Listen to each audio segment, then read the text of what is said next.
Hello students. तो इससे पहले हमने जो लास्ट लेक्चर किया था उसके अंदर Gauss's law and Coulomb's law from Gauss's law and proof किया था। उसके बाद कुछ इंपॉर्टेंट फैक्टर देखे थे जो कि क्वेश्चंस आते हैं आईआईटी के अंदर, नीट के अंदर, और कैसे पूछे जाते हैं। आज का लेक्चर में एप्लीकेशन ऑफ गॉसेज लॉ हो गया। आपने ऊपर देख लिया होगा एप्लीकेशन ऑफ गॉसेज लॉ। सारा कंटेंट, सारा मटेरियल टेलीग्राम चैनल पे आपको मिल रहा है, वहां पे मिलेगा। वहां पे जाके उसको फॉलो कर लीजिए, सब्सक्राइब कर लीजिए, डिस्क्रिप्शन में लिंक है। ठीक है। कंप्लीट मटेरियल कोचिंग लेवल का होगा, इस बात के लिए निश्चिंत हो जाइए। अगर आप कंटिन्यू सीरीज के साथ रहेंगे तो मुझे लगता है कि आपके नेट में, नीट में और इसके साथ साथ आईआईटी में कोई प्रॉब्लम नहीं होने वाली है। ये गारंटीड बात है। कोई भी ऐसा मटेरियल नहीं है जो उससे कम हो। प्रैक्टिस के लिए न्यूमेरिकल्स भी आपको प्रोवाइड किए जाएंगे। और थोड़ा शेयर कीजिए, बच्चों तक पहुंचे, ताकि जिनको इनको जरूरत हो। आप देख के वीडियो शेयर नहीं करते तो शेयर भी कीजिए। तो एप्लीकेशन ऑफ गॉसेज लॉ की बात करते हैं। आज ज्यादा टाइम वेस्ट नहीं करेंगे, एप्लीकेशन ऑफ गॉसेज लॉ की बात करेंगे। यानी कि एप्लीकेशन का मतलब क्या है। अब तक हमने क्या किया, जो भी गॉसेज लॉ पढ़ा है, और गॉसेज लॉ को रिकैप करवा देता हूं मैं। तो उसके अंदर हमने पढ़ा था गॉसेज लॉ के एप्लीकेशन के अंदर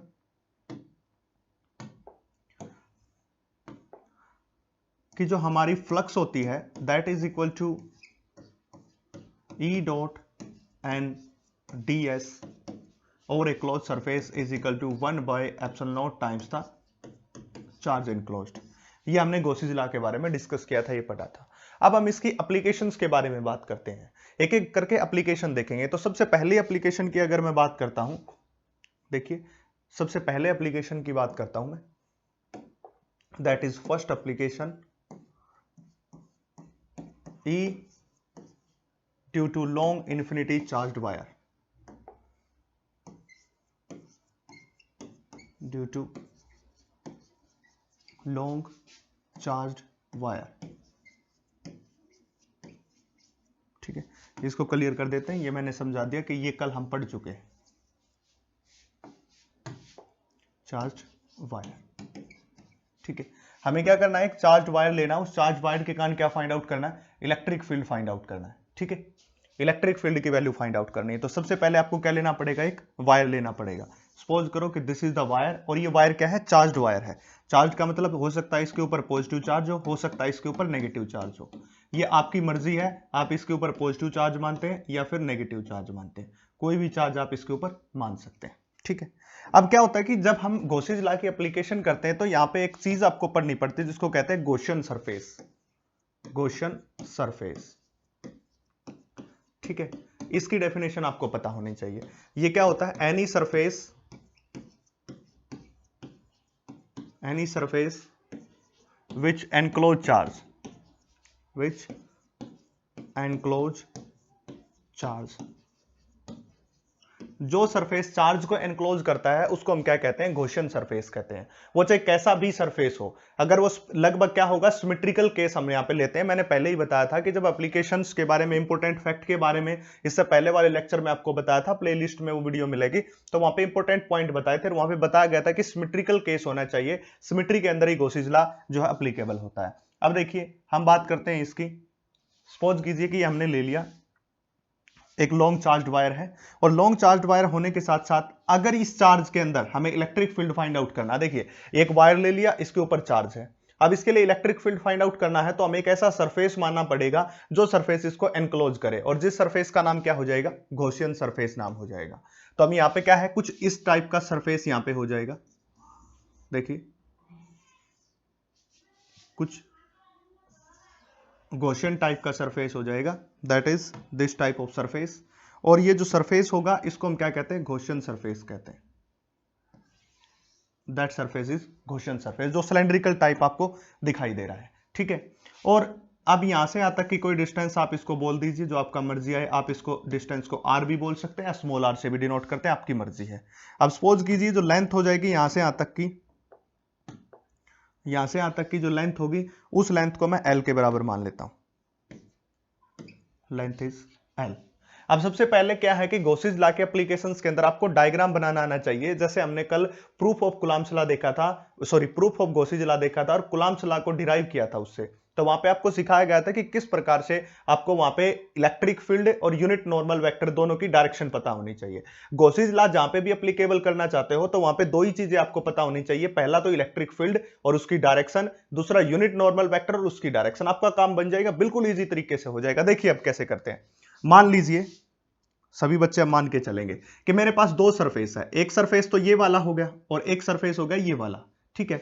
इस सरफेस को हम क्या कहते हैं, कर्व्ड सरफेस कहते हैं, कर्व्ड सरफेस कहते हैं बच्चा लोग, ठीक है। और इस सरफेस को प्लेन सरफेस बोला जाता है, प्लेन। ध्यान रखिए फोकस बोर्ड पे होना चाहिए, ये प्लेन और ये कर्व्ड सरफेस होता है, दो टाइप का सरफेस होता है। जल्दी से तुम्हारा अभी देखिए, अभी काम तमाम हो जाएगा तुम्हारा। अब देखिए, अगर मैं यहां पे इलेक्ट्रिक फील्ड फाइंड आउट करना चाहता हूं इस पॉइंट के ऊपर, तो यहां पे मैं क्या करूंगा, सबसे पहले यूनिट पॉजिटिव चार्ज, पहले ही बताया था जहां भी इलेक्ट्रिक फील्ड की डायरेक्ट बात आए सबसे पहला काम डायरेक्शन को फाइंड आउट करना। अब इसकी डायरेक्शन ये वाला पॉजिटिव इस पॉजिटिव को रिपेल करेगा, तो डायरेक्शन इज टुवर्ड अप, इस तरफ से होगी, यानी कि this is the direction of electric field, ठीक है। अब दूसरी बात, एक बात और बताइए मुझे, ये जो सरफेस आपको दिखाई दे रहा है, इस सरफेस का आउटवर्ड यूनिट नॉर्मल किस तरफ होगा, इस तरफ होगा। आउटवर्ड, अगर मैं आप कोई कह सकता है कि सर अंदर भी तो नॉर्मल बन रहा है, पर वो इनवर्ड हो जाएगा और हमें क्या लेना होता है, आउटवर्ड लेना होता है। तो यहां पे किसकी डायरेक्शन, एन की डायरेक्शन, और यहां पे थीटा कितना हो जाएगा, 0 डिग्री के बराबर हो जाएगा, ठीक है। सिमिलरली अगर ये पॉइंट यहां पे होता और मुझे यहां पे फाइंड आउट करनी होती, जैसे कि ये यहां पे रहा पॉजिटिव चार्ज, तो अब मैं यहां पे क्या रखता, यूनिट पॉजिटिव चार्ज रखता, ठीक है। यहां पे यूनिट पॉजिटिव चार्ज रखता, तो क्या होता है कि ये पॉजिटिव इस पॉजिटिव को रिपेल करता, और रिपेल करता तो फिर से ई की डायरेक्शन तो क्या हो जाती, इस डायरेक्शन में, that is direction of E, electric field की डायरेक्शन। अब जो ये सरफेस आपको दिखाई दे रहा, देखिए ये सरफेस, इसका आउटवर्ड किस तरफ होगा, इस डायरेक्शन में, और इसके परपेंडिकुलर भी हो जाएगा। तो एन की डायरेक्शन इस सरफेस के लिए किस तरफ होगी, इस तरफ, ऊपर की तरफ नहीं हो सकती क्योंकि ये ऐसा सरफेस है, ऐसा सरफेस, और इस सरफेस के बाहर की तरफ तो ये वाला पॉइंट होगा, इस तरह से जो ये हमने बनाया, that is the direction of N. अब दोनों में एंगल कितने का बना, 90 डिग्री का, 90 डिग्री एंगल।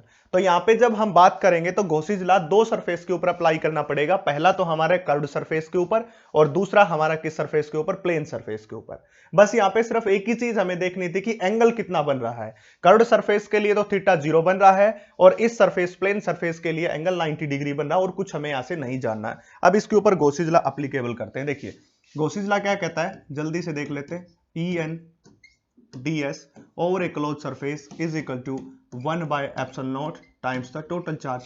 अब देखिए दो चीजों के लिए हमें इसको अप्लीकेबल करना है। सबसे पहले तो ई एन डॉट प्रोडक्ट था ये, इसको हटाएंगे तो ds cos थीटा, पहला किसके लिए, कर्व्ड सरफेस के लिए, सी से लिख देता हूं जहां पे थीटा की वैल्यू कितनी है, 0 डिग्री के बराबर, ठीक है। और प्लस साइन के साथ कौन से सरफेस के लिए, E N ds cos 90 degree, कौन से सरफेस के लिए, प्लेन सरफेस के लिए, वहां पे थीटा कितना है, 90 degree, is equal to 1 by epsilon not times the total charge, ये हो जाएगा। अब cos 90 की वैल्यू कितनी होती है, 0, तो ये वाला फैक्टर तो कितना हो गया, वापस से 0 बचा। ये इसके लिए क्या कॉमन, ई, देखिए इलेक्ट्रिक फील्ड को बाहर निकाल लिया, क्यों, क्योंकि ds सरफेस एरिया इंटीग्रेशन के अंदर है, उसका इंटीग्रेशन सोल्व कर रहे हैं, इलेक्ट्रिक फील्ड तो कांस्टेंट क्वांटिटी है, बाहर आ गई। यूनिट नॉर्मल वेक्टर n की वैल्यू 1, cos 0 की वैल्यू भी 1 के बराबर, ds का integration s is equal to 1 by epsilon not times the total charge, इसके बराबर हो जाएगा।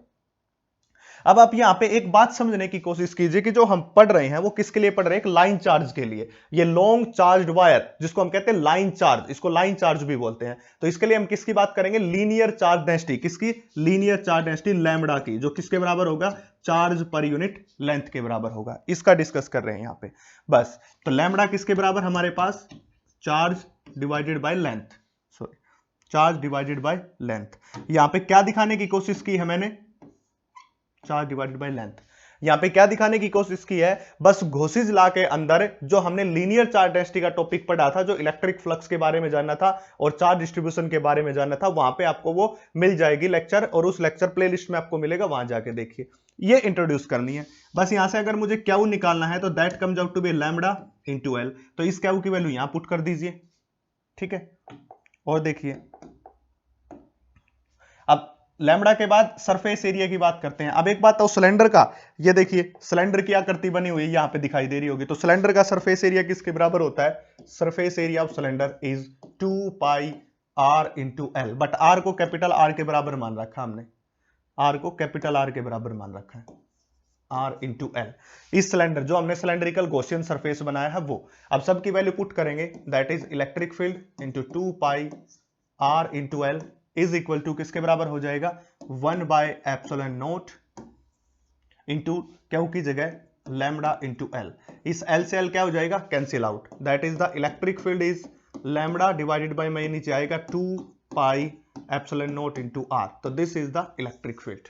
ये क्या आ जाएगा इलेक्ट्रिक फील्ड आ जाएगा लॉन्ग वायर के कारण। इस लॉन्ग वायर के कारण क्या आएगा इलेक्ट्रिक फील्ड। तो पहली एप्लीकेशन थी। अगर कोई कह दे कि इसकी डायरेक्शन दिखाइए तो डायरेक्शन के लिए इसके साथ क्या लगा देंगे यूनिट वेक्टर। तो डायरेक्शनल फॉर्म में E is equal to lambda divided by 2πε0 into R and R is the unit vector.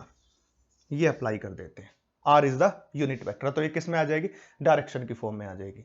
अब आपको एक बात दिखाई दे रही होगी कि E electric field inversely to R vary कर रहा है, देख सकते हो इनवर्सली, यानी कि इलेक्ट्रिक फील्ड है वो इनवर्सली प्रोपोर्शनल टू किसके है R के है। और R कौन है ये R ये है रेडियस ऑफ गॉसियन सरफेस। जो सिलेंडर की बात कर रहे हो देखिए ये मैंने क्या माना था, ये वाला डॉटेड वाला that is the Gaussian surface, ये गॉसियन सरफेस माना था और इसकी ही रेडियस हमने कितनी मान रखी है R के बराबर। तो इलेक्ट्रिक फील्ड R के साथ इनवर्सली में क्या करेगा वेरी करेगा इस प्रकार से। This is the first application of a Gauss's law और ये इंपॉर्टेंट है। मैं आपको बता दूं नीट और आईआईटी में क्वेश्चन बहुत पूछे जाते हैं और इसी प्रकार सीबीएसई बोर्ड में भी और एचबीएससी बोर्ड या कोई स्टेट बोर्ड हो वहां पे पूछा जाता है थ्योरेटिकल एस्पेक्ट इसका। तो हर वे से ये बड़ा ही इंपॉर्टेंट टॉपिक है, तो इसके ऊपर आप फोकस करोगे उतना ही आपका फायदा रहेगा। अब बात करते हैं सेकेंड एप्लीकेशन की। सेकेंड एप्लीकेशन की बात करते हैं। Due to charge non conducting sphere,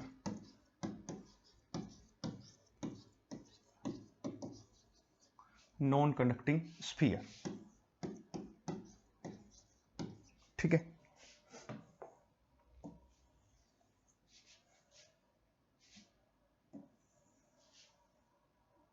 non conducting sphere की बात करते हैं, चार्ज नॉन कंडक्टिंग स्फीयर, उसके लिए देखते हैं। अब बात करते हैं नॉन कंडक्टिंग। एक होता कंडक्टिंग स्फीयर जो कंडक्ट कर सकता है, एक होता नॉन कंडक्टिंग। तो हम नॉन कंडक्टिंग स्फीयर लेंगे जो बिल्कुल कंडक्ट नहीं कर सकता। तो सबसे पहले हमने यहां पे मान लिया ये कंडक्टिंग नॉन कंडक्टिंग स्फीयर, ठीक है। और इस स्फीयर की रेडियस मैंने कितनी मान ली कैपिटल R के बराबर। ऑलवेज याद रखिए अब की बार जो हम एक्चुअल में स्फीयर लेंगे उसकी रेडियस हमेशा R के बराबर मानेंगे। अब ये क्या कहता है कि यहां पे दो सिचुएशन एग्जिस्ट कर सकती है। एक बात तो ये पूछ सकता है कि स्फीयर के अंदर इलेक्ट्रिक फील्ड बताइए और एक पूछ सकता है स्फीयर के बाहर बताइए। और इंपॉर्टेंट टॉपिक है, बहुत बार इस पे क्वेश्चन भी आ चुका है कंपटीशन के अंदर, इसलिए इस बात को समझना बहुत ही जरूरी है, ठीक है। तो सबसे पहला हम लेंगे इनसाइड वाला केस, इनसाइड वाला पहला केस ये लेंगे। बस मैं ये इसी बात के लिए आपके लिए मेहनत किए जा रहा हूं कि सिर्फ उन्हीं बच्चों के लिए या जो बच्चे बिल्कुल भी अपना ज्यादा पैसे या फिर ज्यादा अपना वो नहीं कर सकते या घर में रह के प्रिपरेशन करना चाहते हैं, तो वो ज्यादा से ज्यादा इस वीडियो को शेयर करें ताकि उन सब तक पहुंच सके जो ऐसा सोचते हैं। क्योंकि कुछ की सिचुएशन ऐसी होती है जो बाहर नहीं जा सकते हैं, तो वो कंप्लीट मटेरियल आप देख सकते हो। एक एक वीडियो के थ्रू जाओगे तो आपको पता चलेगा कि सारा मटेरियल कोचिंग लेवल का है, सारी बातें वहीं बताई जा रही हैं। आपको वो कुछ अलग नहीं करवाते, सब कुछ वही आपको दिखाया जा रहा है। इनसाइड की बात करते हैं। सपोज कीजिए कि मैंने इनसाइड यहां पे कोई पॉइंट मान लिया और इस पॉइंट को P नाम दे दिया। कोई कहता है कि इस पॉइंट के ऊपर इलेक्ट्रिक फील्ड बताओ जो कि R डिस्टेंस के ऊपर है, जो कि R डिस्टेंस के ऊपर है। ये R डिस्टेंस के ऊपर यहां पे कोई पॉइंट मान लिया मैंने, ये पॉइंट R डिस्टेंस के ऊपर माना है, ठीक है। अब एक ही बात है, सबसे पहला काम क्या करना पड़ेगा, मुझे गॉसियन सरफेस को मानना पड़ेगा। तो इसको गॉसियन सरफेस को मानने के लिए ये मान लिया मैंने डॉटेड से,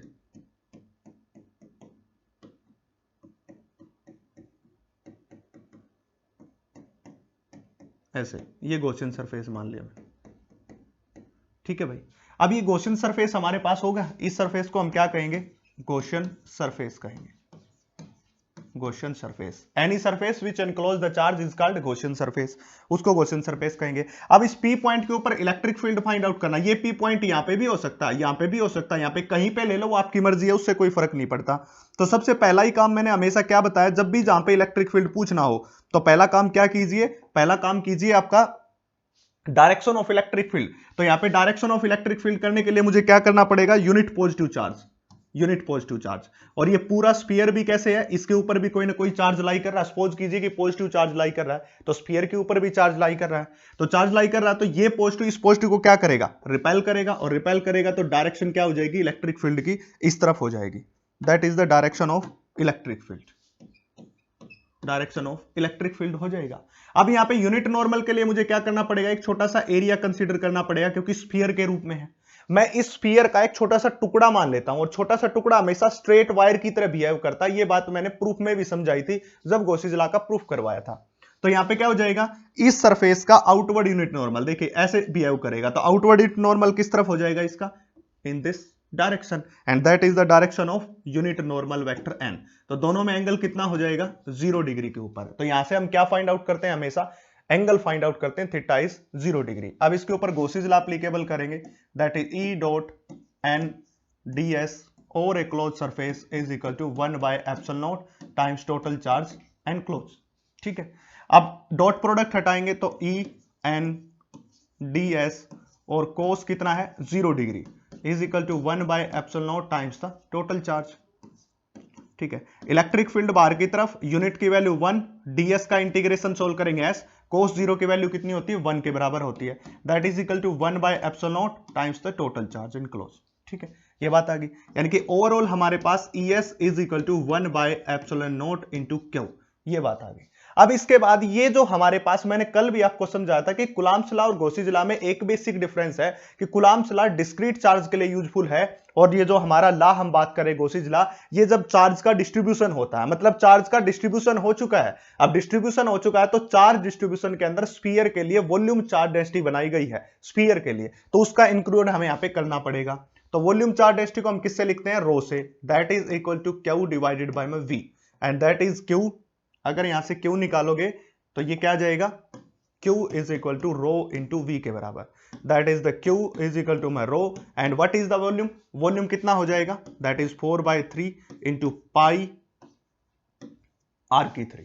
यहां से एक आपको खास बात मैं आपको बता दूं, एक खास बात ये होती है कि जब इनसाइड द स्फीयर की बात करते हैं, स्फीयर के अंदर की बात करते हैं, तो स्फीयर का कोई भी पॉइंट ले लो, जो r रेडियस है वो किसके बराबर हो जाती है, कैपिटल R के बराबर। यानी कि कहीं पे भी जब आप पॉइंट लोगे अंदर की तरफ, तो small r radius capital R के बराबर होती है। That is the case of sphere, ये स्फीयर का केस होता है इनसाइड के लिए। तो इसलिए हम यहां पे क्या करेंगे, rho into 4/3 pi r3।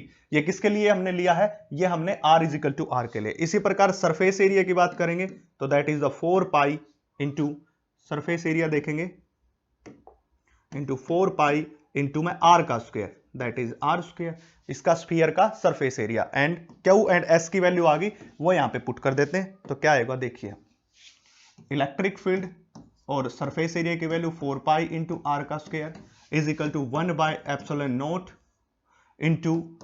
Into में हमारे पास क्या होना चाहिए, वो rho into volume, and volume is 4/3 pi r3। अब 4 पाई से 4 पाई क्या हो जाएगा, कैंसिल आउट, r स्क्वायर से ये cancel out, that electric field comes out to be a rho into r divided by 3 into epsilon naught। Important fact है, याद रखें, इस फार्मूले को आपको याद रखना पड़ेगा कि ये इनसाइड केस के लिए ले रहे हैं। इनसाइड के लिए किसके बराबर होता है, रो r बाय 3 एप्सिलॉन नॉट। बहुत सारे न्यूमेरिकल्स के अंदर जो IIT मेंस के अंदर, IIT एडवांस के अंदर आए हैं, तो इस फार्मूले का यूज होता है IIT एडवांस और मेंस के अंदर। इसलिए आपको याद रखना पड़ेगा कि E inside rho r by 3 epsilon naught के बराबर होता है। ओके, और यहां से आपको एक बात भी दिखाई दे रही हो कि इनसाइड जो E है वो डायरेक्टली प्रोपोर्शनल किसके हो गया, R। R is the radius of Gaussian surface. आप देख सकते हो कि मैंने स्मॉल r को गॉसियन सरफेस की रेडियस माना है, तो इसका मतलब यहां से जो इलेक्ट्रिक फील्ड वेरी कर रहा है R रेडियस के साथ, वो गॉसियन सरफेस की रेडियस के साथ वेरी कर रहा है। इस फैक्ट को भी याद रखें, कई बार पूछ सकता है आपसे। ठीक है, अब नेक्स्ट हम इसके अंदर देखते हैं आउटसाइड पॉइंट का।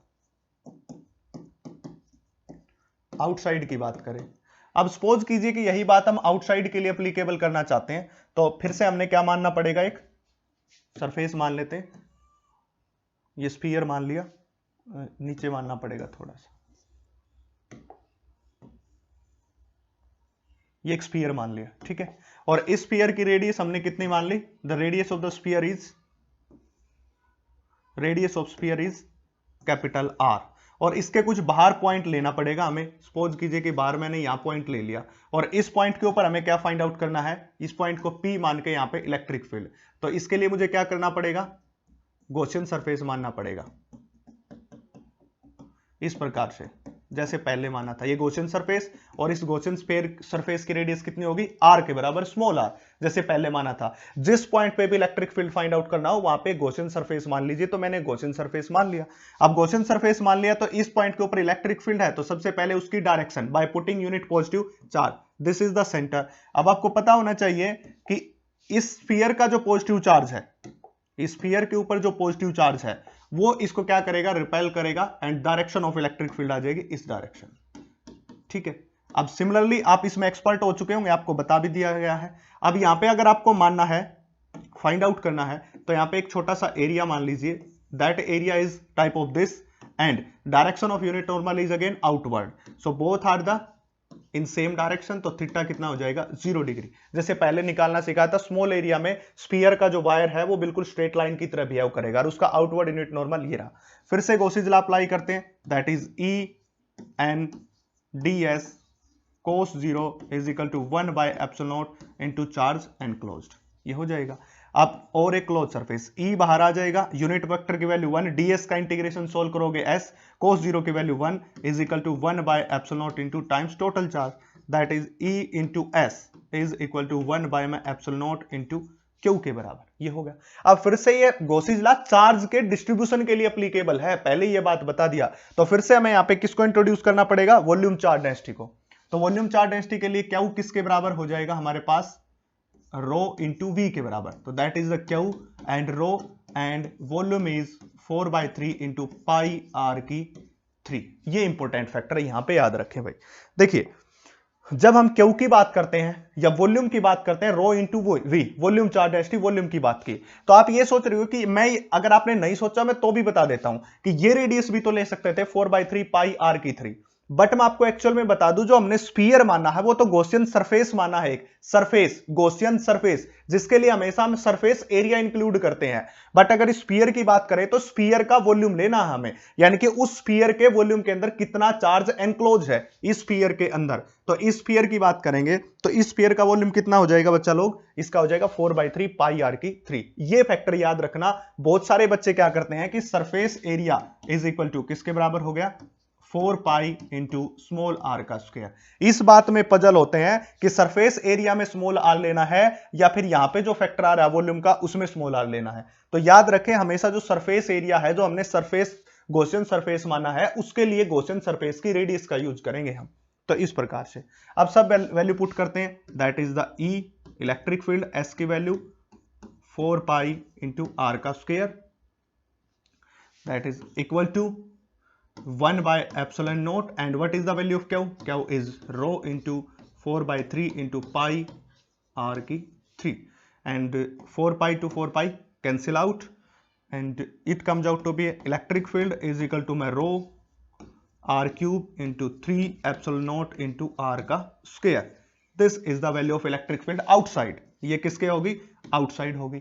मतलब अगर हम ओवरऑल रिजल्ट निकालें तो आउटसाइड हमारे पास जो है electric field inversely proportional to R square के होता है। दिखाई दे रहा होगा, गॉसियन रेडियस की बात कर रहे हैं। अरे इनसाइड की बात करते हैं तो इनसाइड में क्या है, डायरेक्टली प्रोपोर्शनल टू आर है, ये आ गया था हमारे पास। तो इनसाइड में क्या था हमारे पास, E inside is directly proportional to R. ठीक है, अब क्या कहते हैं, कई बार इसका ग्राफ ड्रॉ करवा लेते हैं कि ग्राफ को ड्रॉ कर दीजिए, graph between E and R की बात कर रहा हूं, R is the Gaussian radius, R is the Gaussian radius इन दोनों के बीच। तो देखिए सपोज कीजिए एक एक्सिस ये ले ली हमने और second axis is this.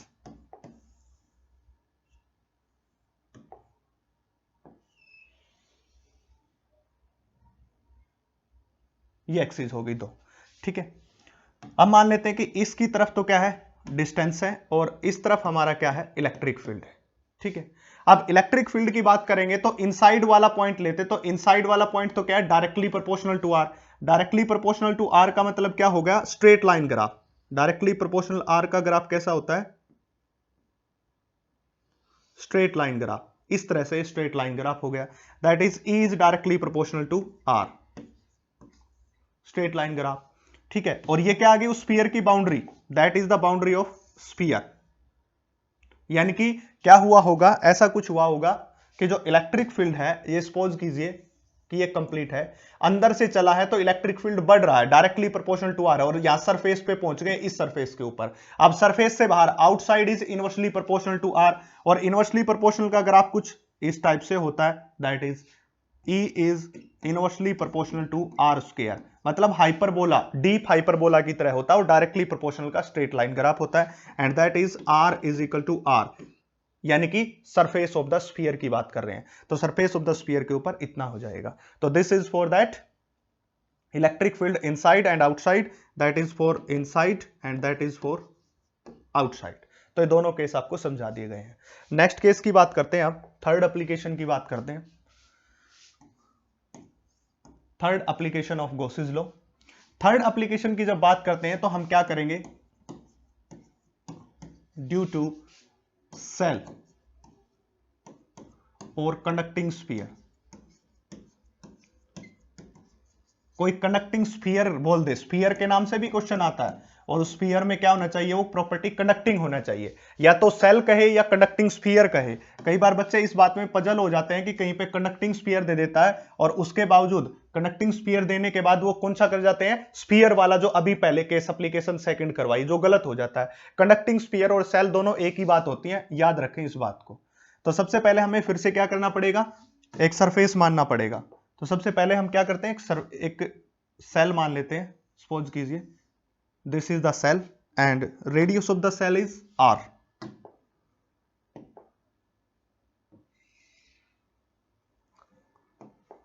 Capital R, this is the centre and this is the radius of shell. अब जिस प्रकार हमने स्फीयर की बात की थी बच्चा लोग कि उसके इनसाइड भी हो सकता है आउटसाइड भी, इसी प्रकार इसमें भी दो केसेस हो जाएंगे, एक इनसाइड का केस हो जाएगा, एक आउटसाइड का हो जाएगा। तो देखिए क्या होता करते हैं। तो सबसे पहला केस लेंगे इनसाइड का, आउटसाइड का सॉरी, इनसाइड वाले में आपके लिए एक सरप्राइज है, इसलिए हम सबसे पहले किसका करेंगे, आउटसाइड का करेंगे। इनसाइड वाले में एक सरप्राइज आपको देंगे, ठीक है, सरप्राइज देंगे आपको। तो सपोज कीजिए कि हमने आउटसाइड कोई पॉइंट मान लिया and that point is here, ये पॉइंट मान लिया, and this is the radius of this. हमने पहले ही बताया था कि जो गॉसियन सरफेस होगा उसकी रेडियस हमेशा कैसी मानेंगे, स्मॉल r के बराबर मानेंगे, ठीक है। तो ये मान ली। अब देखिए इसका गॉसियन सरफेस हम मानते हैं,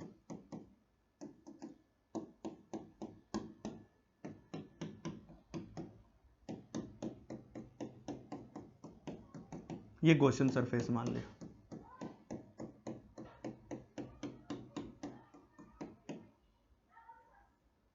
this is the Gaussian surface, ठीक है। अब ये गॉसियन सरफेस हमने मान लिया।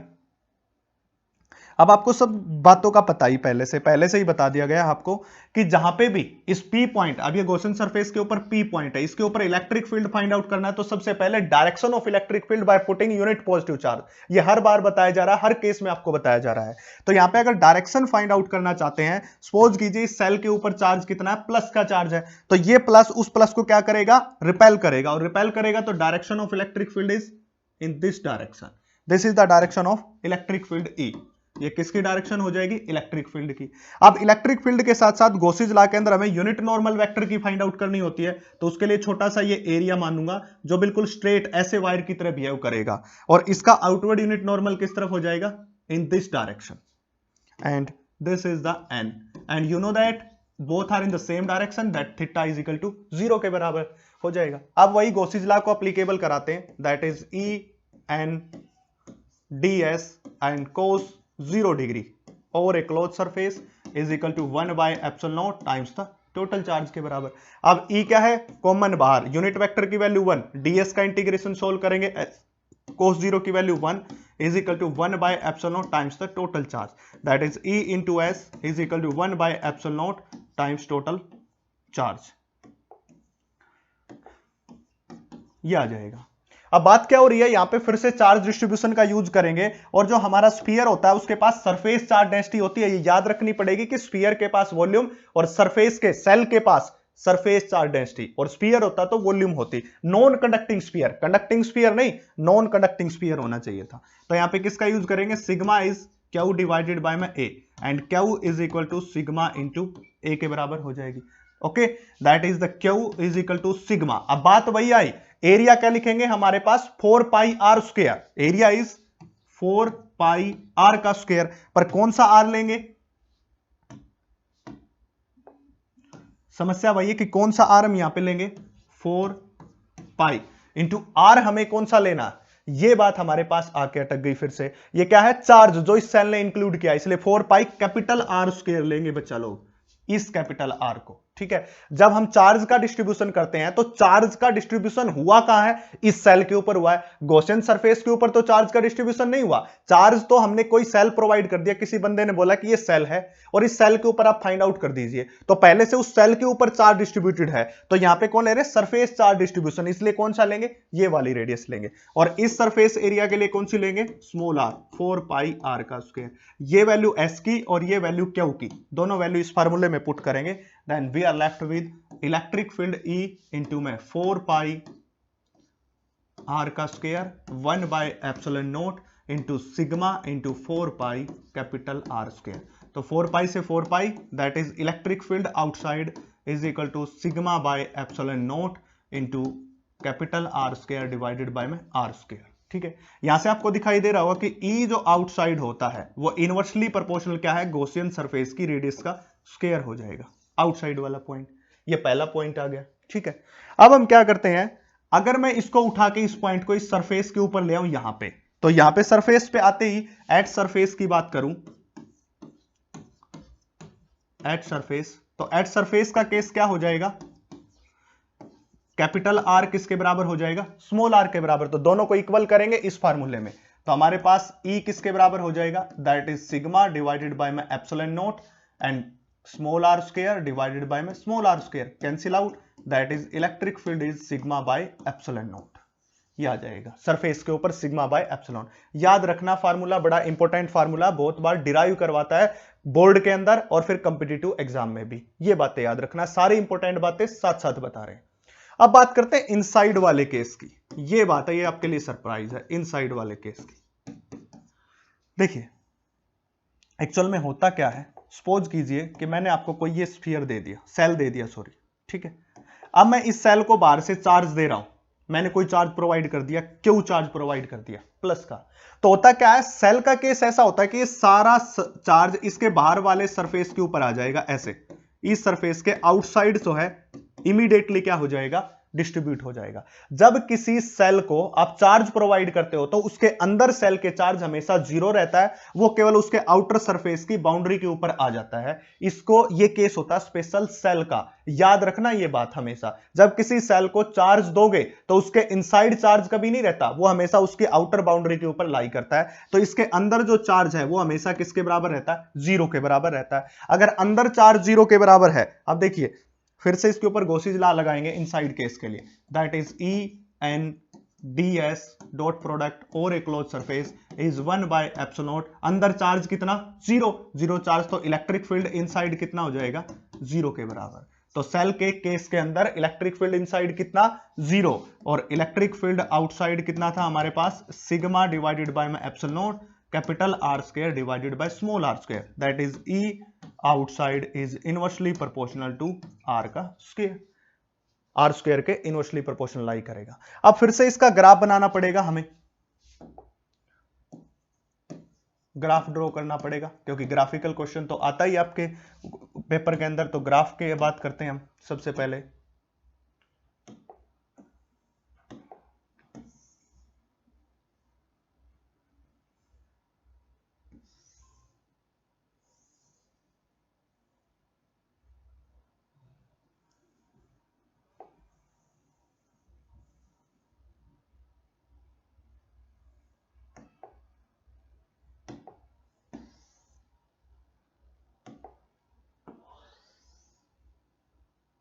ग्राफिकल, इस डायरेक्शन में हम क्या ले रहे हैं, that direction is Gaussian surface के distance and in this direction is electric field. अब आपको पता है कि इनसाइड तो कोई है ही नहीं इलेक्ट्रिक फील्ड, इनसाइड की बात करेंगे तो इनसाइड तो जीरो इलेक्ट्रिक फील्ड है, इनसाइड तो जीरो इलेक्ट्रिक फील्ड है, देखिए इनसाइड हम ले लेते हैं जीरो इलेक्ट्रिक फील्ड, इनसाइड हो गया जीरो इलेक्ट्रिक फील्ड। और इसके बाद हम कहां पहुंच गए, बाउंड्री के ऊपर,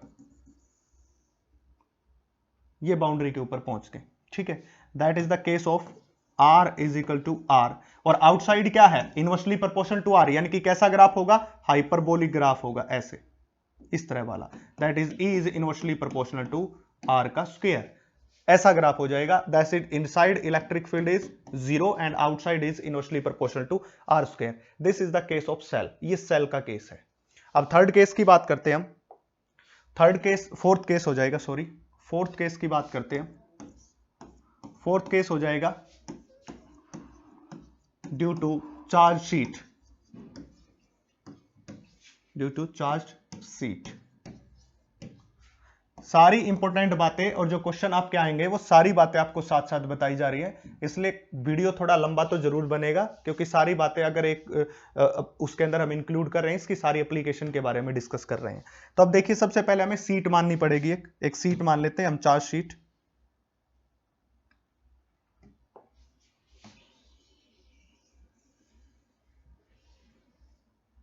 सपोज कीजिए हमने एक सीट मान ली, ये चार्ज शीट है, इसके ऊपर पूरे के ऊपर पॉजिटिव चार्ज फैला हुआ है, सपोज कर लीजिए ऐसे, ठीक है।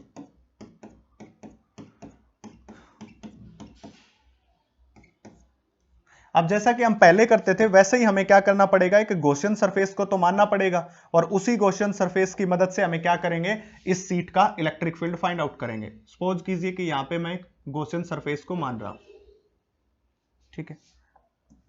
That is the similar like this and sheet like this your copy, ये कॉपी की तरह होती है, ये कॉपी का एक सरफेस, ये कॉपी का दूसरा सरफेस। अगर इस कॉपी की बात कर रहे हो तो इसके पास दो फ्री सरफेसेस हैं, वैसे इस सीट के पास भी दो फ्री सरफेस होंगे, एक तो इस साइड वाला और एक बैक वाला। इस साइड के ऊपर भी पॉजिटिव चार्ज है, इस साइड के ऊपर भी पॉजिटिव चार्ज है। तो इस सरफेस के यहां पे यानी कि कुछ डिस्टेंस के ऊपर, जैसे कि ये पेन का नोक दिखाई दे रही है जहां पे निब है, वहां पे हमने एक पॉइंट माना है। इसी प्रकार इसके बैक साइड में भी ऐसा ही माना। तो दो फ्री सरफेस हैं इसके पास, तो दो फ्री सरफेस हैं। तो आपकी बात समझते हैं हम आगे, देखिए that is the electric field and it have a two free surface, that is the first one and that is for second one। अगर मैं यहां पे कोई पॉइंट मान लिया, ये पॉइंट मान लिया P, और इस P के ऊपर हमें क्या फाइंड आउट करना है, इलेक्ट्रिक फील्ड। तो उसके लिए क्या करना होगा, यहां पे सबसे पहले यूनिट पॉजिटिव चार्ज पुट, और सीट वाला पॉजिटिव उस पॉजिटिव को क्या करेगा, रिपेल करेगा, और रिपेल करेगा तो direction of electric field is given by like this, this is the direction of electric field, this is the direction of electric field हो जाएगा। अब सिमिलरली यूनिट नॉर्मल वेक्टर की बात करते हैं, तो यूनिट इस सरफेस का यूनिट नॉर्मल वेक्टर वो भी किस तरफ होगा, that is the direction this and this is the value of n, outward unit normal vector. और दोनों में एंगल कितना हो गया, फिर से 0 डिग्री के बराबर हो गया। तो गॉसिस लॉ अप्लाई करते हैं, that is E n ds and cos 0 degree over a close surface is equal to 1 by epsilon not times the total charge enclosed, ये हो जाएगा। अब इलेक्ट्रिक फील्ड का E बाहर आ जाएगा, ठीक है। यूनिट वेक्टर की वैल्यू 1, ds का इंटीग्रेशन सोल्व करोगे s, और cos 0 की वैल्यू कितनी हो जाएगी 1, एंड इक्वल टू 1 बाय में एप्सिलॉन नॉट इनटू में charge, that is E into s is equal to 1 by epsilon not into charge. और एक खास बात मैं आपको बता दूं कि ये सीट है, और सीट के लिए कौन यूज होता है, surface charge density, that is Q divided by में एरिया, ठीक है। अब मैंने क्या किया होगा, यहां पे मैं आपको एक बात बता दूं सबसे पहले, अगर इसको और एक्चुअलिटी में सोल्व करना है तो हमने यहां पे क्या मानना होगा कि स्मॉल एरिया मानना होगा। Small area that is for small part, इस सीट का छोटा सा पार्ट लिया होगा, और उस छोटे से पार्ट के लिए हमें क्या लिया होगा, स्मॉल एरिया लिया होगा, जो कैपिटल में चेंज हो गया। देखिए ये जो स्मॉल एरिया लिया था ds, ये क्या हो चुका, कैपिटल में चेंज। इसी प्रकार हमारे पास क्या हो जाएगा, Q की वैल्यू यहां से निकालेंगे सिग्मा इंटू ए के बराबर, सिग्मा इंटू ए के बराबर। सो एंड जो हमारा पास एरिया ए है, और वही एरिया किसके बराबर है, एस के बराबर है। यानी कि ये जो एरिया स्टार्टिंग में हमने ds एरिया लिया था, और इस तरफ जो एरिया इस सीट का अपीयर हो रहा है, वो दोनों क्या इक्वल है। इस बात को समझिए, ये क्या है, ये हमने क्या किसके लिए लिया, सरफेस चार्ज डिस्ट्रीब्यूशन के लिए, यानी कि इस पूरी सीट के सरफेस के ऊपर जो चार्ज डिस्ट्रीब्यूटेड है, इस पूरी सीट का सरफेस चार्ज डेंसिटी सिग्मा, और एरिया किसके बराबर मान लिया, एस या ए के बराबर। एस बोल दो और या फिर इसको ए के बराबर बोल दो, दोनों एक बात है। फिर हमने इसका छोटा सा टुकड़ा लिया डीएस, और उस डीएस एलिमेंट का कंप्लीट इंटीग्रेशन कर देंगे तो वो किस में चेंज हो जाएगा, एस में चेंज हो जाएगा। अब इसको सोल्व करेंगे तो देखिए क्या आएगा, E into S is equal to 1 by माई एप्सिलॉन नॉट इंटू में क्यू, क्यू की जगह सिग्मा इंटू एस, एस से S cancel out, so electric field comes out to be electric field is equal to sigma divided by epsilon naught. But मैंने अभी भी आपको समझाया था इस सीट के दो फ्री सरफेस है, that is the first one and that is second one. तो दो फ्री सरफेस है तो 2 टाइम्स भी इलेक्ट्रिक फील्ड होगा, तो हम क्या कहेंगे, sheet have 2 free surface, sheet have 2 free surface. So electric field कितना हो जाएगा, 2 टाइम्स हो जाएगा, 2E is equal to sigma divided by epsilon naught. So electric field comes out to be sigma divided by 2 epsilon not, ये आ जाएगा। That is the complete electric field of a one surface. दोनों surface का electric field 2E ये रहा, और एक surface का इलेक्ट्रिक फील्ड कितना होगा, सिग्मा बाय 2 एप्सिलॉन नॉट। कैसे, जब इस सरफेस पे फाइंड आउट किया इलेक्ट्रिक फील्ड वो भी सिग्मा बाय एप्सिलॉन नॉट, इसका फाइंड आउट किया सिग्मा बाय एप्सिलॉन नॉट। अब दो फ्री सरफेस होने के कारण इलेक्ट्रिक फील्ड हो गया 2 टाइम्स, 2 इंटू ई, इस सरफेस का ई और इस सरफेस का ई दोनों मिल गए 2E के बराबर, तो E is the sigma by 2 epsilon not. ठीक है, ये आ गया। इसका एक स्पेशल केस लेते हैं, ये इलेक्ट्रिक फील्ड आ गया सीट का, और यहां पे दिखाई दे रहा हो कि ये इलेक्ट्रिक फील्ड किसी टाइप की डिस्टेंस के ऊपर, रेडियस के ऊपर और किसी के ऊपर डिपेंड नहीं कर रहा है। इसका मतलब ये हुआ जैसे कि हमने अभी अभी इस सीट के पॉइंट को यहां माना, अगर इस सीट के पॉइंट को मैं इंफिनिटी डिस्टेंस के ऊपर मानूं तो भी इसके कारण जो इलेक्ट्रिक फील्ड आएगा वो सिग्मा बाय 2 एप्सिलॉन नॉट के बराबर आएगा, क्योंकि इसके फार्मूले में कहीं भी डिस्टेंस का जिक्र है ही नहीं, रेडियस का जिक्र है ही नहीं, तो डिस्टेंस के ऊपर डिपेंड करता भी नहीं है ये। अब एक इसका स्पेशल केस लेते हैं हम, special case for conducting seat, for conducting seat के लिए। ठीक है, अब कंडक्टिंग सीट हमने मान ली,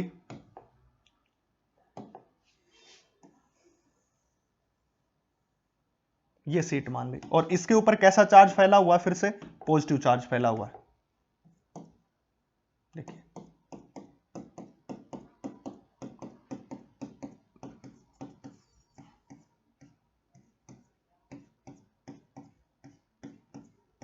ऐसे पॉजिटिव चार्ज इसके ऊपर फैला हुआ है।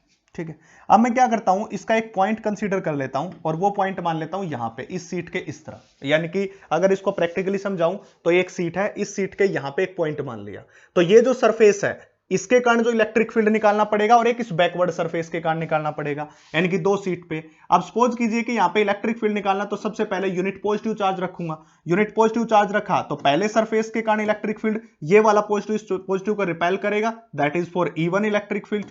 ये किसके लिए हो जाएगा, पहले सरफेस के लिए, E1 के लिए। ठीक है, दैट इज इस सरफेस वाले पॉजिटिव चार्ज ने यहां पे पॉजिटिव चार्ज को रिपेल किया, डायरेक्शन ही है। इसी प्रकार इस सरफेस वाले ने यहां पे जो चार्ज है उसको फिर से रिपेल किया इस तरफ। ये ऐसा इसलिए क्यों हो रहा है, क्योंकि ये कंडक्टिंग सीट ली जा रही है। कंडक्टिंग का मतलब इसका इफेक्ट इस चार्ज पे आ सकता है और इस सरफेस का भी आएगा। नॉन कंडक्टिंग होती तो ये कंडक्ट करके उस तरफ नहीं जाता, इसलिए। तो अब उसके कारण जो सेकंड आएगा उसका इलेक्ट्रिक फील्ड भी इस तरफ, तो दोनों का इलेक्ट्रिक फील्ड सेम डायरेक्शन में, E2 ये हो जाएगा। ठीक है, तो यहां पे नेट जो इलेक्ट्रिक फील्ड हो जाएगा वो कितना हो जाएगा, E1 प्लस E2 के बराबर। और एक सरफेस का इलेक्ट्रिक फील्ड अभी अभी निकाला है, ये रहा, तो net electric field is equal to sigma divided by 2 epsilon not plus sigma divided by 2 epsilon not.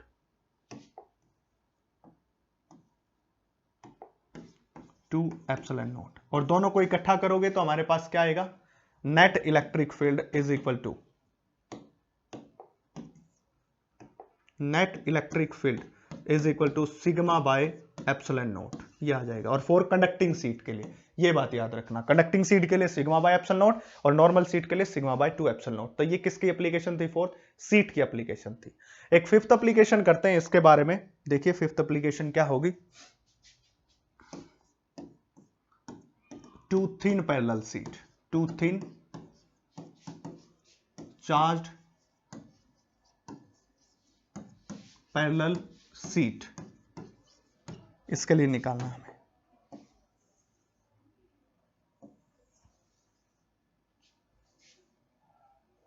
ठीक है, दो सीट लेनी है जो बिल्कुल थिन है और चार्ज्ड है वो, तो उसके लिए हमें सबसे पहले दो थिन पैरेलल सीट मान लेते हैं। इस एप्लीकेशन करेंगे हम।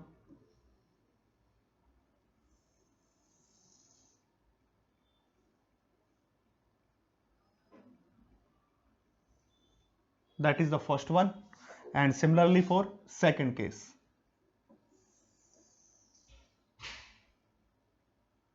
That is for second case.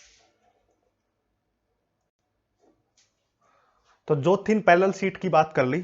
अब दो थिन पैरेलल शीट के साथ क्या होगा, सपोज कीजिए इस शीट के ऊपर भी पॉजिटिव चार्ज मान लिया हमने, एंड सेकंड वन इस शीट के ऊपर भी पॉजिटिव चार्ज, दोनों शीट के ऊपर पॉजिटिव चार्ज। तो इसके बाद इसके तीन रीजन हो सकते हैं, that is for first region, and that is second region, और दैट इज थर्ड रीजन। इस रीजन को मैं बोल सकता हूं P, इस क्या रीजन को, इसको R। किसी किसी बुक में आपको ये फर्स्ट रीजन, सेकंड रीजन और थर्ड रीजन से डिनोट किया मिलेगा, तो कैसे भी आप इसको सोल्व कर सकते हो। अब तीनों रीजन के अंदर हमें इलेक्ट्रिक फील्ड को फाइंड आउट करके दिखाना है, ठीक है। बट हमें पता है इस सीट के कारण जो इलेक्ट्रिक फील्ड आता है ना, उसका फार्मूला हमने पढ़ लिया है, and that is sigma divided by 2 epsilon not, इसके बराबर होता है। अभी अभी एप्लीकेशन पढ़ी है। अगर मैं इस पॉइंट का जिक्र करूं, इस पॉइंट का, और इस पॉइंट के ऊपर इलेक्ट्रिक फील्ड फाइंड आउट करना, तो सबसे पहले यहां क्या पुट करूंगा, यूनिट पॉजिटिव चार्ज, क्योंकि जब भी आपको कहीं पे इलेक्ट्रिक फील्ड फाइंड आउट करना हो तो वहां क्या पुट करना होगा, यूनिट पॉजिटिव चार्ज। तो इस प्लेट वाला P, इसका सपोज कीजिए सरफेस चार्ज डेंसिटी सिग्मा 1 है, एंड इसकी सरफेस चार्ज डेंसिटी सिग्मा 2 है, इस प्रकार। तो इस वाला पॉजिटिव इस पॉजिटिव को रिपेल करेगा, and the direction of the field is like in this direction. Similarly इस वाला पॉजिटिव फिर से इसको रिपेल करेगा, ये डायरेक्शन इस तरफ हो जाएगी। यानी कि अगर दोनों की बात करेंगे तो E1 और E2 की डायरेक्शन इस तरफ हो जाएगी, that is E1 and E2। ये हो गया, दोनों की डायरेक्शन इस डायरेक्शन में हो जाएगी, और दोनों की डायरेक्शन इस तरफ है, तो electric field eight P point के ऊपर इलेक्ट्रिक फील्ड दोनों की डायरेक्शन क्या है, इस तरफ है, तो E1 plus E2 total electric field ये हो जाएगा P पॉइंट के ऊपर। अब खास बात आपको एक माननी पड़ेगी, जो E1 इलेक्ट्रिक फील्ड और E2 इलेक्ट्रिक फील्ड है, एक डायरेक्शन को आपको पॉजिटिव लेना पड़ेगा और एक डायरेक्शन को नेगेटिव। सपोज कीजिए कि पॉजिटिव एक्स, यानी कि इस तरफ वाली डायरेक्शन को सबको पॉजिटिव मान रहे हैं, और इससे इस तरफ वाली डायरेक्शन को सबको नेगेटिव मान रहे हैं। तो E1 और E2 की डायरेक्शन इस तरफ है, नेगेटिव एक्स एक्सिस की तरफ है, तो दोनों किस तरफ हो जाएंगे, negative. That is E at P is equal to minus sigma 1 divided by 2 epsilon not plus minus sigma 2 divided by में 2 एप्सिलॉन नॉट। दोनों जगह से किसको कॉमन लिया, दोनों जगह से कॉमन लिया 1 बाय 2 एप्सिलॉन नॉट को विद नेगेटिव साइन, तो अंदर क्या बचेगा, सिग्मा 1 प्लस सिग्मा 2 बचेगा। ये हो जाएगा first case, sigma 1 plus sigma 2। अब सेकंड केस की बात करते हैं। सेकंड केस हम कौन से पॉइंट के लिए बात करते हैं, इस क्यू पॉइंट के लिए। अब क्यू पॉइंट के ऊपर फिर से यूनिट पॉजिटिव चार्ज पुट कर दीजिए, तो ये वाला पॉजिटिव इसको रिपेल करेगा, and the direction is like this, ठीक है। और ये वाला पॉजिटिव उसको उस तरफ रिपेल करेगा, तो इसकी डायरेक्शन इस तरफ। मतलब कहने का मतलब क्या, E1 की डायरेक्शन तो इस तरफ, एंड E2 की डायरेक्शन इस डायरेक्शन में, ठीक है। दैट इज फॉर E2 के लिए। अब नेट इलेक्ट्रिक फील्ड फिर से E इज इक्वल टू में E1 plus E2, that is net electric field, ठीक है। तो E1 की वैल्यू कितनी हो जाएगी, E1 की वैल्यू उस पॉजिटिव वाली डायरेक्शन में, तो सिग्मा 1 डिवाइडेड बाय में 2 एप्सिलॉन नॉट किसका, पॉजिटिव का, प्लस रखेंगे E2 की क्या है, नेगेटिव डायरेक्शन, ये वाली डायरेक्शन नेगेटिव लेते हैं, तो माइनस का सिग्मा 2 डिवाइडेड बाय में 2 एप्सिलॉन नॉट हो जाएगा। आप फिर से क्या कॉमन लेंगे, यहाँ पे 1 बाय 2 एप्सिलॉन नॉट को ले लिया कॉमन, देख सकते हो अंदर क्या बचेगा, सिग्मा 1 माइनस सिग्मा 2, ये लेफ्ट रह जाएगा। That is electric field at Q point, that is Q point. ये इलेक्ट्रिक फील्ड किसके लिए हो जाएगा, क्यू पॉइंट के लिए हो जाएगा। अब थर्ड की बात करते हैं। तीसरा पॉइंट कौन सा हमारा, ये वाला पॉइंट है। अब इसके ऊपर बात करेंगे तो आपको एक बात दिखाई दे रही होगी, इसके ऊपर इस वाली सीट के कारण इलेक्ट्रिक फील्ड की डायरेक्शन इस तरफ, सिमिलरली ये वाली सीट भी इसको किस तरफ रिपेल करेगी, इस तरफ। कब, जब यहां पे एक यूनिट पॉजिटिव चार्ज पुट कर देंगे, तो E1 भी इस तरफ और E2 भी इस तरफ, ठीक है। तो नेट इलेक्ट्रिक फील्ड निकालना है, that is net electric field is equal to फिर से E1 plus E2, that is E at R। E1 की वैल्यू कितनी, sigma by 2 epsilon not plus की, और E2 की वैल्यू भी क्या, sigma 2 divided by 2 epsilon not plus की। So that is E at R 1 by 2 epsilon not को ले लिया common, and we are left with sigma 1 plus sigma 2, that is E at R। और E at P हमने निकाला था -1/2 epsilon not into sigma 1 plus sigma 2, और E at Q हमने निकाला था 1/2 epsilon not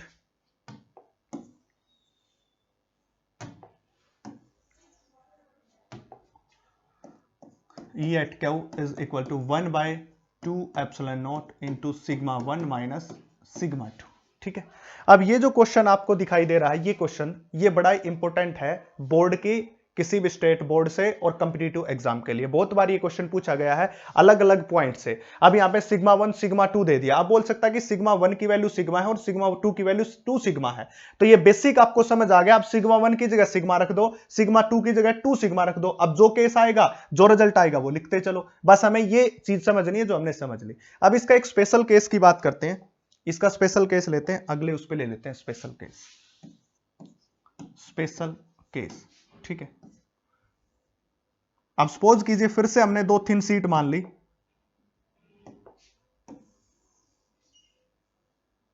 that is the first one, second one. बस खास बात यह है कि इस सीट के ऊपर पॉजिटिव चार्ज है और इसके ऊपर अब की बात नेगेटिव चार्ज है, माइनस का चार्ज है। ये सिग्मा 1 है और ये सिग्मा 2 है, और इस सिग्मा 1 की वैल्यू सिग्मा और सिग्मा 2 की वैल्यू किसके बराबर है, माइनस सिग्मा। फिर से हम 3 पॉइंट ले रहे हैं, P and Q and R, that is P point and Q point and R point. अब हमें इसको ज्यादा पैनिक होने की जरूरत नहीं है, ज्यादा कुछ सोल्व करने की जरूरत नहीं है, बस हमें तीनों केस याद होने चाहिए, तीनों के रिजल्ट याद होने चाहिए, जो हमने रिजल्ट पढ़े हैं ये तीनों रिजल्ट याद होनी चाहिए बस। सबसे पहले हमने पढ़ा था ई एट पी के ऊपर, मैं आपको लिख देता हूं 1/2 एप्सिलॉन नॉट, आप प्रैक्टिस करोगे आपको भी याद हो जाएंगे, सिग्मा 1 प्लस सिग्मा 2। अब सिग्मा 1 और सिग्मा 2 की वैल्यू याद निकालिए, E at P is equal to 1/2 epsilon not into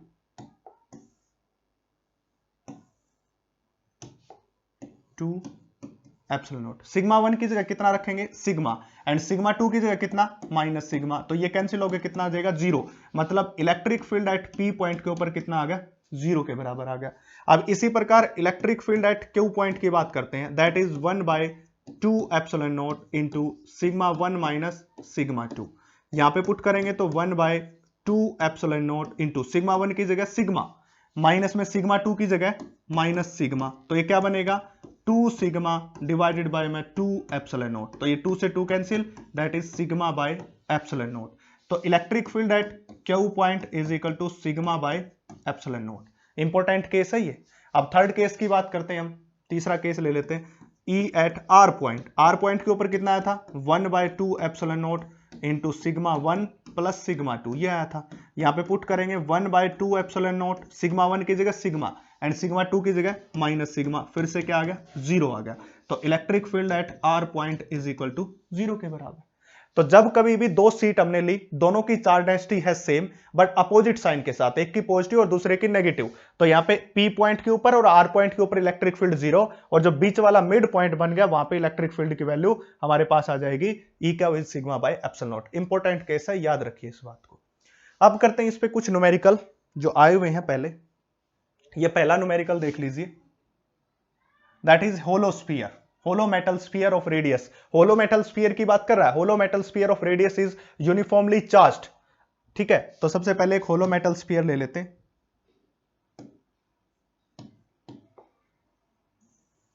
ये होलो मेटल स्फीयर ले लिया जो कि यूनिफॉर्मली चार्ज है और जिसकी रेडियस बोल रखी है अगले ने पहले ही, at the radius is R, radius of sphere is R के बराबर है। And electric field due to sphere at a distance R from the center, center से आर डिस्टेंस के ऊपर इलेक्ट्रिक फील्ड की बात करनी है। ठीक है, अब देखिए, अब इस क्वेश्चन को 30 सेकंड के अंदर करते हैं। 30 सेकंड में कैसे, सबसे पहले हमारे पास क्या है, सेल है, और सेल की रेडियस कितनी है, आर के बराबर है। एक बात का पता होना चाहिए कि सेल के इलेक्ट्रिक फील्ड इनसाइड 0 के बराबर होता है, हमने एप्लीकेशन में पढ़ा था, 0 के बराबर है। तो जब तक आर की वैल्यू, जब तक इस आर की वैल्यू जो हमने आर लिया है, जब तक इस R की वैल्यू लेस देन R रहेगी तो इलेक्ट्रिक फील्ड कितना रहेगा, 0 रहेगा। जब इसकी वैल्यू ग्रेटर देन R हो जाएगी तो इलेक्ट्रिक फील्ड क्या हो जाएगा, के क्यू डिवाइडेड बाय में R का स्क्वायर हो जाएगा, यानी कि inversely proportional to R square. तो अब पहला decrease as R, increase from R is less than, बिल्कुल गलत बात, कोई डिक्रीज नहीं हो रही, 0 रहेगी। तो 0 रहेगी, ये ऑप्शन भी नहीं होगा, ये ऑप्शन देखो, 0 as R increase from R is less than R, 0 रहेगी तब तक आर की वैल्यू इससे कम रहेगी, और इससे ज्यादा होने के बाद इंक्रीज फ्रॉम ये हो जाएगा डिक्रीज एज आर। बिल्कुल सही बात, सी ऑप्शन इज करेक्ट। इसका ऑप्शन क्या हो जाएगा, सी करेक्ट हो जाएगा। ठीक हो गया। अब जैसे ही डिक्रीज होगी as R increase from R is greater than R, फिर इनवर्सली प्रोपोर्शनल का मतलब डिक्रीज। इसी प्रकार नेक्स्ट क्वेश्चन करते हैं हम इसका। Electric field eight a distance 3r/2 from centre of a charge conducting spherical shell. Spherical shell बोल रहा है, फिर से स्फेरिकल सेल ले लेते हैं। देखिए फिर से एक स्फेरिकल सेल मान लेते हैं,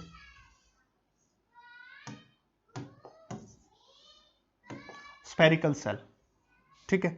और इस spherical shell 3r/2 from centre of a charge conducting sphere of a shell radius r।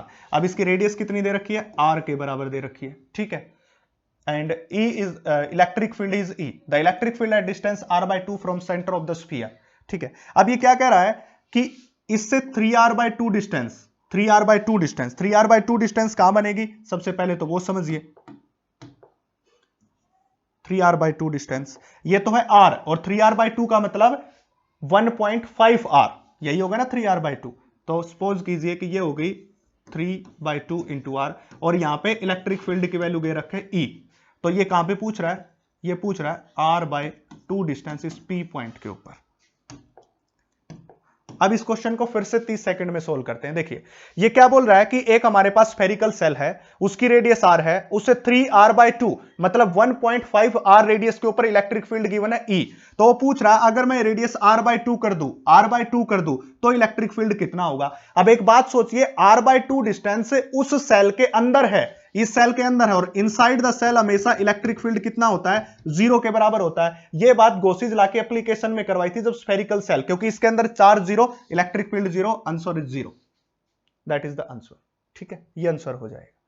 तो आज के लिए इतना ही, बाकी कल की वीडियो में और नेक्स्ट लेक्चर के अंदर देखते हैं।